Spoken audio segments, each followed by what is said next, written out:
guys, mga kalingap, kumusta po kayong lahat? Eto nga po, papatok kaya sa takilya ang bagong love team. Eto nga ang Edshel, Papa Eds and Rachel. Ang tanong nga po ay, approve na nga ba kay Kalingap Rob? Yan ang ating talakayin at pag-uusapan sa pagkakataong ito. Pero guys, bago nga tayo tuluyang pag-usapan iyon, isang mapagpalang araw at gabi sa inyong lahat.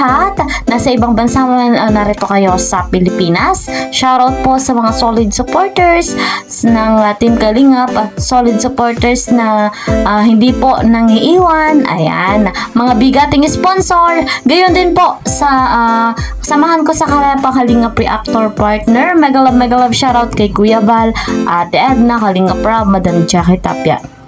100% po nating susuportahan nang sa ganun ay marami pa po tayong beneficiary na matulungan. At ako yung lingkod, Kalingap Kiel. Please po support my channel, like and share my videos. And don't forget, para po lagi kayong updated, click the notification bell. Ito na guys, dumako tayo sa ating topic kung saan ay may bago nga daw po bang love team. Ito yung Edshel, Kalingap Edu and Rachel. So, wag na nga nating patagalin. Alamin natin kung ano nga ba ang detalye dyan. Eto, may pahayag po si Kuya Val Santos Matubang. Pag nakakakuha ko ng another love team kay Rachel, di maganda. Mali natin, di ba? Mas gwapo pa kay Ruel. Mali natin. Walang makakapagsabi na yung may dumating din na love team na mas maganda kay Ruel. Mali mo, sila magkatuluyan. 3 months na wala si Ruel, di ba nagpunta dito sa bahay nila? Pinabayaan silang kay Rachel. Samantala, alam naman ni Ruel naman, minahal din siya ni Rachel. Love na love. Mahala, nakita mo naman mga picture nila. Sweet na sweet. Di ba? Ano mga picture nila, giyakapan sila. Alam ni Ruel yan na love siya ni Rachel. Tapos, malaman pumunta rito para suyuin. Usutan ni Ruel sa suyuin sa Davao. Pwede yun.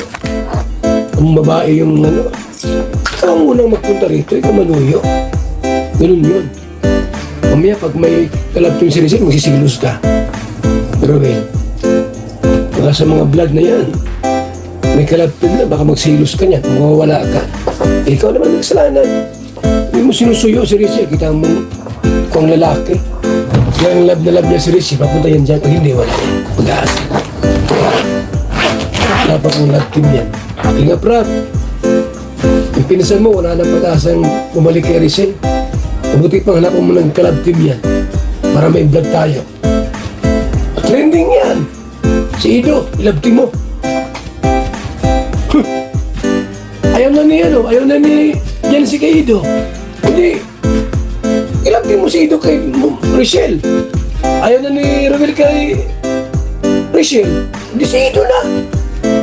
Anong pwede i-type? Ano maganda? Rachel Ido. Ako ng pangalan. Kaya anong pwede i-pangalan? Ido. Ido ha? Oo. Ido Rachel. Ayaw lang ni Bensi kay Ido. Tama? Ayaw ni Bensi. Galit. Ayaw na ni Ruel kay Rachel. O sino naiwan? Ang umiyak si Ido. Umiyak si Rachel. O sino na mag-partner? Masaya. Edshel.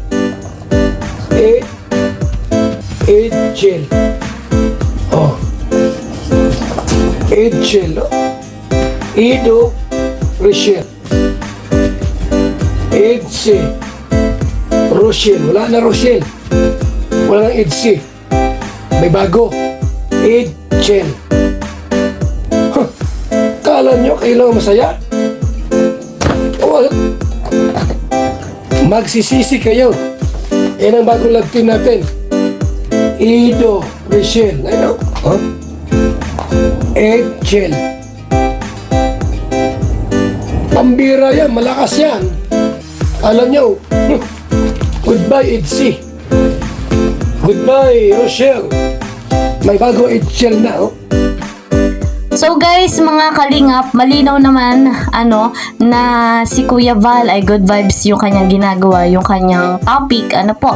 At pagdating sa love team, syempre, respeto natin yung desisyon ng parehong panig ng lalaki at babae. Guys, kung gusto talaga nila, and of course, kay Kalingap Rob, yung final decision nasa kanilang tatlo, po, kung pwede. At kung sakaling matuloy, papatok nga ba ito sa takilya? Papatok ba ito sa masa? Sa lahat ng manonood? Po, sa palagay nyo ba mga kalingap? Ano inyong mga saloobin patungkol sa bago nga daw pong love team na Edsel? Pero guys, wala pa yung approve, po? Dahil wala namang pang binibigay na final decision si Kalingap Rob at pareho si Rachel at si Kalingap Edu. So kung iisipin natin, syempre alam natin na magkaibigan talaga si Kalingap Edu at si Roel. Po, alam naman natin na close friend din sila. Po, so sa nakikita natin, hindi tayo yung magdidesisyon talaga dyan, kundi silang tatlo. Po, at irerespeto natin kung ano yung magiging decision nila para po sa love team. So, sa ngayon, alam naman natin, fresh na fresh yung mga nangyayaring pambabash, fresh na fresh pa rin yung mga dagdag bawas na kwento. Po, so, siguro hindi pa yan itutuloy, ipupush ngayon. Po, lalo pat pareho din na fresh pa yung mga sakit na nararamdaman. Mapangit naman yung agad-agad ay may bago na agad. Po, so, sa ganyang pagkakataon ay susuportahan pa rin natin yung bawat isa. Si Rachel, si Kalingap Edu, si Kalingap Rob, at syempre si Kuya Val. Pampagood vibes naman yung ginagawa ni Kuya Val. At the same time, nag-enjoy din tayo sa ginagawa ni Kuya Val. Ayan. So, kung ano pa man ang mangyari at the near future, sa susunod pa mga kabanata, at kung magkatotoo man yung Edsel, ay di 100% nating susuportahan. Sa ngayon, stay lang tayo sa pag-abang sa kung ano nga ba yung i-upload ni Kalingap Rob na travel nila sa Korea. So, may mga bali-balita, may dagdag bawas balita na hindi daw kasama daw si Dalaga. So, tama na po yung at kung ano na nasasabi nung iba at nadadagdag na ng kwento. Pero stay lang tayo sa kung ano pa yung kalalabasan. Stay positive and we are one Kalingap, one family. So, hanggang dito na lamang po muna ang ating update. See you po sa next video. Mag-iingat po kayo palagi. God bless everyone. God bless Team Kalingap. Bye-bye!